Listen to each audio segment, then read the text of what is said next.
Hello people, how's it going? This is Gamer here, and this video is going to be pretty interesting. First of all, I'm going to reply to Oppressador's video with the failure rate of the Xbox 360. Now, Kotaku.com is reporting a 54.6 failure rate on the Xbox 360. So that's exactly where it's at. But still, it's pretty high. Now, someone has replied in my videos, PS3 is next gen or whatever it is. It's been a while since I've made it, like last year. But if you think about it, marketing has everything to do with in the fact or the way that you sell something.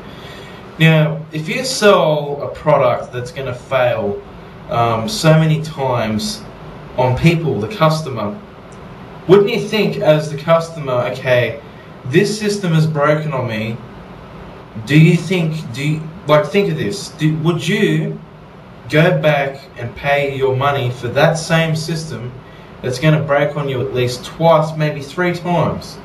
Now, not everybody will have this problem because they will have a system that will work. And there are heaps of 360s on this planet that do work normally, but half of these 360s, or way more than half, break on everybody. And they take it away, get it repaired, and it comes back. Now, because some people are smart in this world, they would look at something that doesn't fail as much. So the PS3 is on a 13% failure rate, the Nintendo Wii is on a 6 or 8% failure rate. I think it was 8%. But even then, you know, people have got to stop bringing up that that marketing has nothing to do with how something sells, because it does.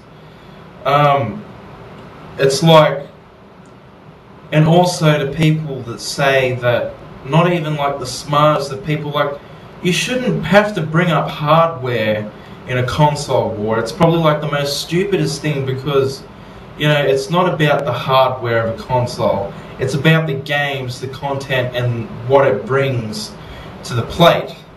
Now, Xbox 360 at launch, this is exactly how Oppressador said it. The 360 started off in a sprint, the PlayStation 3 held back and then took off from there. Now, to put this down, or to make this more sense to people, the Xbox 360 came out with all these features that were good, and they started bringing out all their exclusive titles. And now, it's gotten to the point where the Xbox 360 has, like, completely, and it's not the last game on the 360, like, the 360 is still making games, but it will be coming to an end at 2010. But what I will be saying is, what it is that Microsoft took off so quickly that it's now put them in a position that has slowed them right down. And PlayStation 3 has started off slow, giving the user limited amount of features and limited amount of games, and they slowly put the exclusives on a timeline basis, and the features as well in between these released games. And what this does is that it not only makes the user think, oh, this is mad, it's friggin' brilliant. And it feels like you're getting your money's worth, because it feels like you're buying a system that's going to last forever. And that's exactly how Sony work. Sony don't need advertising as much, which they have been advertising lately with their new games exclusives. And this is another point. Now, a lot of people saying that Halo ODST is going to be like the new Xbox 360 exclusive killer. Now, there is half and half with this exclusive. The first half, which I will start as bad, is that it's another Halo game, and people are getting very bored of this game.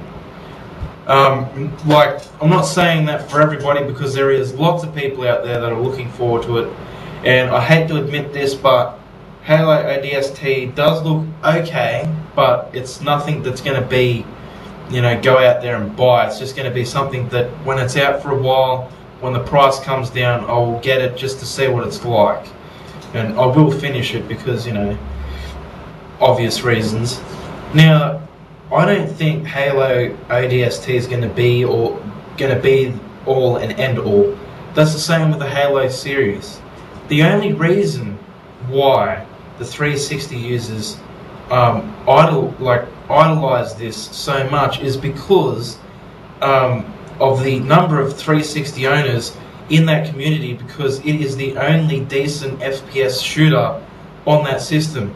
And when people see other fans from the PlayStation 3 base, they go, oh yeah, you don't have this. And they idolize Halo 3 to the shithouse. And personally, from playing Halo, I think it's probably in multiplayer-wise, Halo succeeds. But in story-wise, the first Halo was good. Halo 2 and 3, not so good. Halo 3 made up from Halo 2, but Halo 2 was terrible. It was absolutely terrible. And anybody would say that. Not everybody, but there are a lot of people that were disappointed with Halo 2. I wasn't disappointed with Halo 1. I was sort of disappointed, but not disappointed with Halo 3. The multiplayer, I don't think it was as good because it's like the same sort of thing really, but with a few extra features from Halo 1 and 2. But even then, it's no big deal. Forza 3 is no big deal. People are making out that it's going to be the best realistic driving simulator out there, but I don't know. It could be, but I doubt it. It's something that I think that people get there it's like a curtain going over your eyes. They say it's going to be realistic, but it's not, because there's always flaws with the 360, and I know that for a fact. I reckon I've seen more detail in GT5 than what I have from the screens of Forza 3. I mean, if you look at the textures outside of your car, they are blend. But if you see it in GT5, you see grass, you see trees, you see everything. The depth of field is there. Everything is there. I don't see that in Forza 3. I'm sorry, but I don't. But I will pick that up because, obvious reasons again. Another thing I want to touch base on, and this video might go into 2 parts, so I don't care.